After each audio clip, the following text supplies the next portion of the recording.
आमंत्रण दे रही हूं जिनका नाम हम बार बार सुन रहे हैं, और वो है पद्म श्री नाना पाटेकर साहब को। आप जाने माने फिल्म अभिनेता, निर्माता, लेखक हैं। आपकी शैली की भी एक अपनी अलग पहचान है। आपको कई नेशनल अवार्ड्स, फिल्म फेयर मिले हुए हैं। और जैसा कि आपके आने से पहले ही हमने आपकी वीडियो देखी थी जिसमें नाम फाउंडेशन के बारे में हमने बहुत कुछ जाना, कैसे आप मददगार खेती के चीजों के द्वारा नदियों को आपने रिवाइव किया है और कई संयंत्र लगा के मदद की है, और आज आप हमारे सामने साक्षात हैं। मेरा आपसे अनुरोध है, अपना संदेश।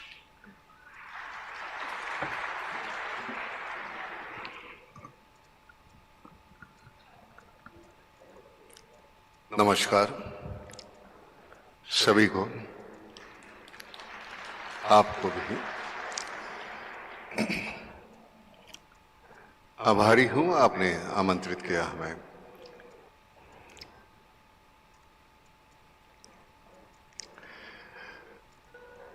यहां एक 8.5 साल हो गए, 8 साल 6 महीने हो गए। महाराष्ट्र में वैसे पानी की तो कमी है नहीं,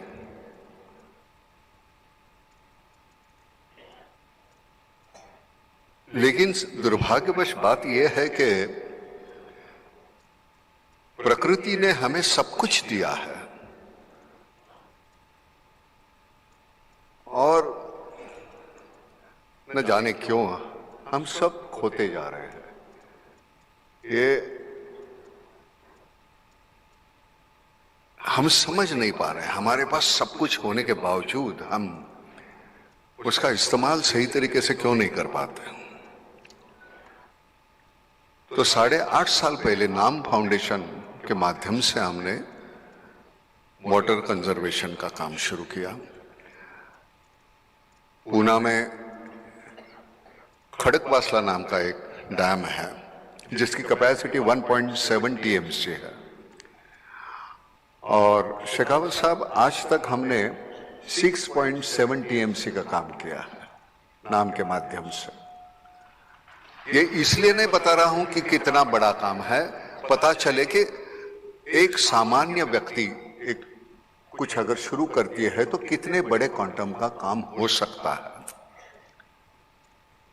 हमारा प्रॉब्लम वही है कि बच्चे बड़े हो जाते हैं, सीखते हैं, पढ़ते हैं, आधुनिक तंत्रज्ञान जो है हमारा वो सीख लेते हैं और फिर दोबारा गांव की तरफ लौटते नहीं, शहर में बच जाते हैं। ये सबसे बड़ा नुकसान है हमारा। पुराने सिरे से अगर हम खेती करते रहेंगे तो हमारी खेती उतनी उपज हमें मिलेगी नहीं, हमको नए सिरे से खेती करनी पड़ेगी। नया तंत्रज्ञान हमें नई पीढ़ी को अवगत है, लेकिन वो वापस जा नहीं रही है खेत में। तो ये माइग्रेशन जो है वो खत्म होना चाहिए। अगर ये माइग्रेशन रुकता है तो मुझे लगता है कि हमारे गांव हैं वो समृद्ध हो जाएंगे। मैं खुद गांव खेड़े में रहता हूं, आज भी काम के सिलसिले में जब आता हूं तो शहर में आना पड़ता है, लेकिन बड़ी दिक्कत होती है। शहर में दम घुटने लगता है, दीवारों में रहते हैं हम, मैं, मेरी बीवी, मेरे बच्चे, मेरे माँ बाप। खैर आजकल तो माँ बाप भी नहीं, तो हम इतने सीमित हो गए हैं। जो कल हमारे सामने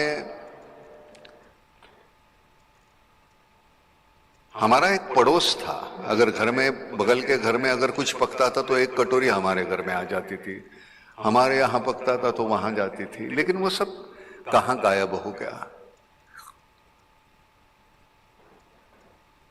बड़े सिरे पे हमें सोचना पड़ेगा। 35 थे, 135, 140 हो गए हम। सोर्सेस वही है, सीमित है। शेखावत साहब हम सभी बातें करते हैं, बाकी आबादी की बात कोई नहीं करता। दिन ब दिन बढ़ते जा रही है, बढ़ते जा रही है, वो सीमित होनी चाहिए। क्योंकि वो सीमित नहीं रहेगी तो एक दिन, अब जमीन वही, पानी वही, उतना ही, सब कुछ इतना ही है और हम इतने हो जाएंगे तो कैसे चलेगा।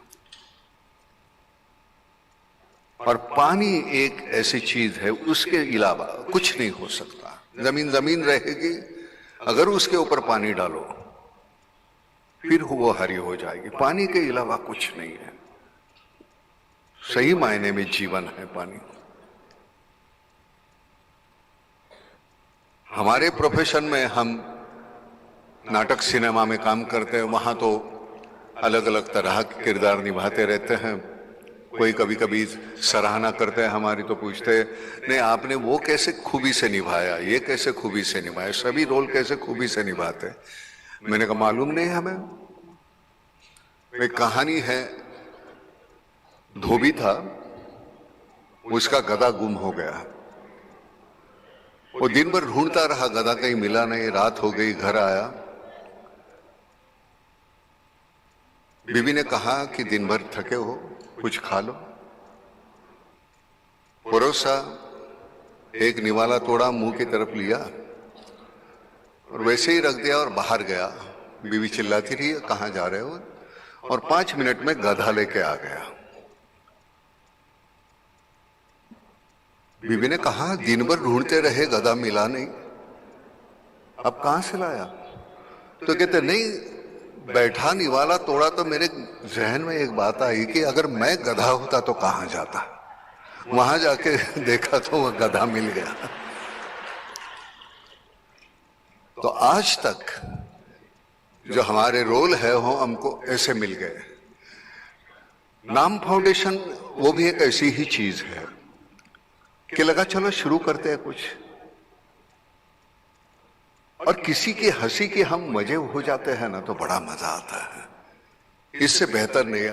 अब नाटक सिनेमा में काम करने की वजह क्या है? आप जब तालियां बजाते हैं, आप सराहना करते हैं, आप बोलते हैं नहीं वाह बहुत अच्छा काम किया, बड़ा अच्छा लगता है। ये इंसान की फितरत है, उसे कोई अच्छा कहे तो अच्छा लगता है, लेकिन जिस दिन बुरा कहे तो बुरा लगे ना तो और अच्छा होगा। क्योंकि बुरा कहने के बावजूद कोई सुधरता नहीं, तब दिक्कत होती है। खैर,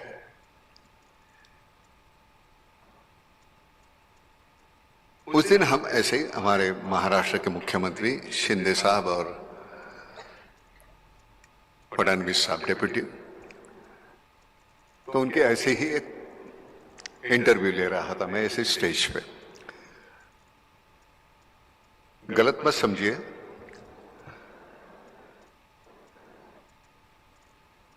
राजा, हमारे यहां तो राजा जाते नहीं है, लेकिन परदेश में जैसे राजा रानी फिशिंग को जा रहे हैं।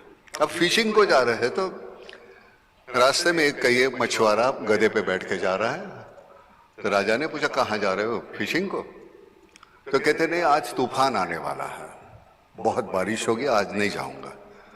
तो कहता पागल हो, हमारे पास हमने एक आदमी रखा है हवामान तज्ञ जो सब कुछ बताता है। उसने कहा कुछ नहीं होगा, जाइए महाराज। और महाराज चले गए और बाद में तूफान आया, बारिश हो गई।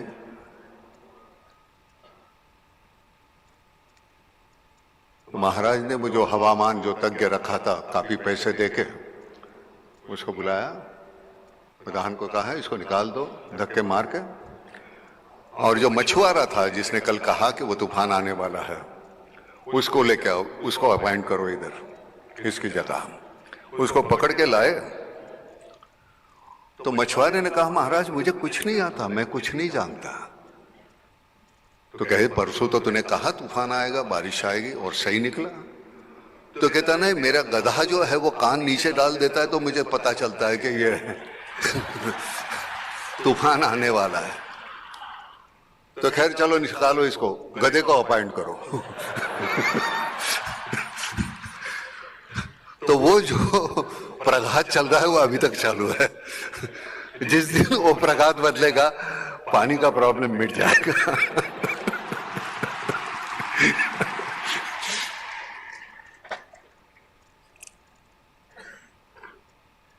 तंज की बात छोड़ो, लेकिन मैं सबसे बुरी बात हमारे यहाँ ये है, जो चीज हमारे पास है उसकी कीमत नहीं हमें। वेंटिलेटर पे 2 दिन रहो, 7 लाख का बिल भरोगे, जन्म से यहाँ सांस ले रहे हो, लेकिन उस पर्यावरण का आप कोई ख्याल नहीं रखेंगे। ये तो कमाल है, क्योंकि फोकट का है ना, भगवान ने दिया हुआ। हवा है, पानी है, ऑक्सीजन है। वो जिस दिन हम ख्याल करेंगे तो मजा है, नहीं तो क्या। मैं यहाँ आने की मैं वजह बताता हूँ। मैं शूटिंग कर रहा था प्रयागराज में, यहाँ से 2.5 घंटे फ्लाइट से लगते हैं। हमारी शूटिंग आज बंद रखी है हमने। मैंने कहा नहीं जाना है, क्योंकि ये बात करने का मौका मिलेगा मुझे। मैंने कोई मेहरबानी नहीं की, मैं वही जाता हूं जहां मुझे खुशी मिलती है। आपको मिलती है कि नहीं मुझे नहीं मालूम। I like you not because of what you are, but what I am when I am with you. मंदिर मुझे अच्छा नहीं लगता, मंदिर में जाने के बाद मुझ में जो बदलाव आता है वो मुझे अच्छा लगता है, इसलिए मुझे मंदिर अच्छा लगता है। मंदिर में सच कहता हूं, मैं जाता नहीं। भगवान के जैसे इतने लोग मेरी जिंदगी में मिले, उनके सामने झुकते झुकते भगवान की तो बारी आई नहीं। एक बार जाएंगे तो बात करेंगे तब। बाबा आमटे है, इतने बेहतरीन, इतने कमाल के समाज सेवक।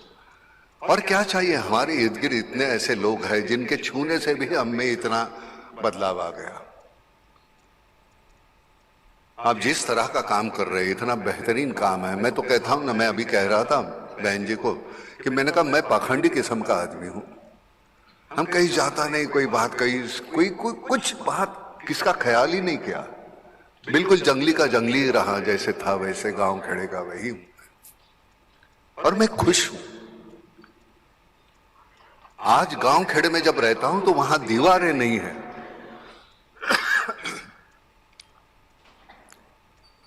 अगर शहर के आदमी को पूछो कि आसमान देखा तुमने, कब देखा, है ही नहीं वक्त। हर बार नीचे देख के चल रहे हैं, काम कर रहे हैं। अरे भाई आसमान देखो, हमारे लिए बना हुआ है। अब शहरों में बचा भी कितना आसमान, खिड़की इतना तो आसमान है। अब भी वो बड़ी बड़ी इमारतें आ गई, वो भी हमारा आसमान छीन लिया हुई इमारतों ने। धन्यवाद। बहुत जरूरी होता है ये।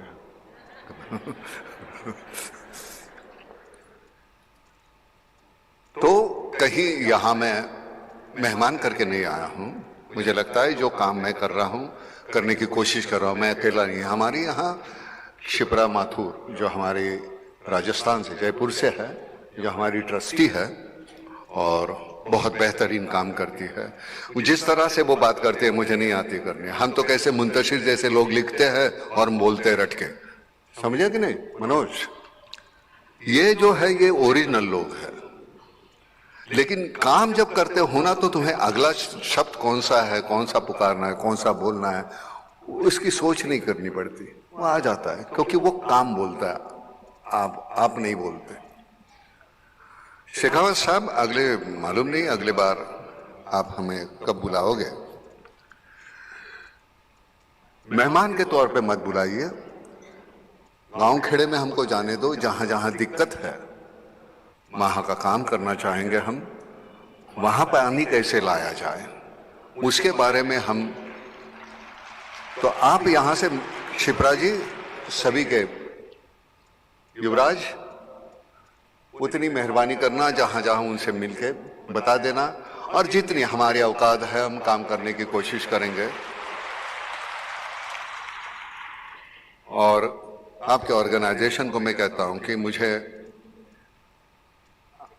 अपना समझिए और मेहमान करके मत बुलाइए। नहीं आएंगे, हमें अपना समझ के बुलाएंगे, बार बार आएंगे हम, और सही काम के लिए। मैं लगातार बहुत बोलते रहूंगा क्या है, कैसे, किससे। सिर्फ आखिर की एक बात बोलता हूं, शुरुआत ऐसे हुई है कि महाराष्ट्र में, हालांकि सही हर जगह, जो किसानों की आत्महत्या है, तो हमने कुछ पैसे जमा किए थे गाड़ी लाने के लिए, नई गाड़ी। और शाम को हम टीवी देखते बैठे थे तो एक किसान ने आत्महत्या की और उसके फैमिली का इंटरव्यू चल रहा था, माँ, बाप, बीवी और 2 बच्चे। उनके चेहरे पे, आंखों में, मेरा बाप मर गया, मेरा मियाँ मर गया, मेरा बेटा मर गया, ये दुख से ज्यादा भूख थी शाम की, शाम को क्या खाएंगे। उस वक्त लगा कि जो हम गाड़ी लेंगे उसके बजाय ये पैसे अगर हम उनमें बांट दें तो कम से कम एक तसल्ली होगी मुझे कि मैंने अपना काम किया। काम वहां खत्म नहीं हुआ। मेरे दोस्त है मकरंद अनासपुरे, उन्होंने कहा वो सब चेक डिस्ट्रीब्यूट करने के लिए आप आ जाइए पहले दिन।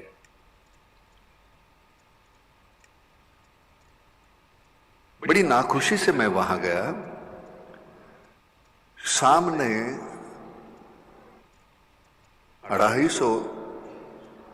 250 बच्चियां बैठी है, विधवा, जिनके मियाँ ने आत्महत्या की थी। देखने के बाद महसूस हुआ कि ये काम एक 200-400 चेक देके खत्म होने वाला नहीं है, ये अविरत चलना ही चाहिए। और वहां से वो शुरुआत हुई। आपको कह देता हूं, जब हमने ये कह दिया कि ये काम करना है, महाराष्ट्र के लोगों ने वहां बंबई, पूना 2 महीने में 60 करोड़ रुपए दे दिए, 60 करोड़। ऐसी बात नहीं कि शहर के लोगों को, गांव वाले लोगों की चिंता नहीं है, लेकिन उनकी अपनी, उनकी रोजमर्रा की जिंदगी है। लेकिन उसमें से भी वो जितना करना चाहते हैं उतना करने की कोशिश कर रहे हैं। तो हम अपने सिरे से, अपने तरीके से जितना कुछ कर पाएंगे। तो ये जो है क्षिप्रा जी, सबके सामने मैं कहता हूं, ये आपकी जिम्मेदारी बनती है। अब इनसे मिलिए और वो आगे हम काम ये शुरू करेंगे, क्योंकि नाम फाउंडेशन का काम जो है वो महाराष्ट्र के लिए अब सीमित नहीं है, वो यहाँ राजस्थान के लिए है, आसाम के लिए शुरू किया है हमने। सो धन्यवाद, थैंक यू।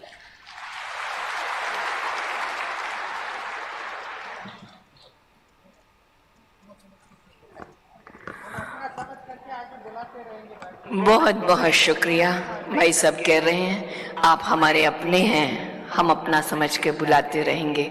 और मैं एक बात ऐड करना चाहती हूँ, बुलाते क्या, आपका ये घर है, आप सदा आते रहिए, आते रहिए। बहुत बहुत शुक्रिया। और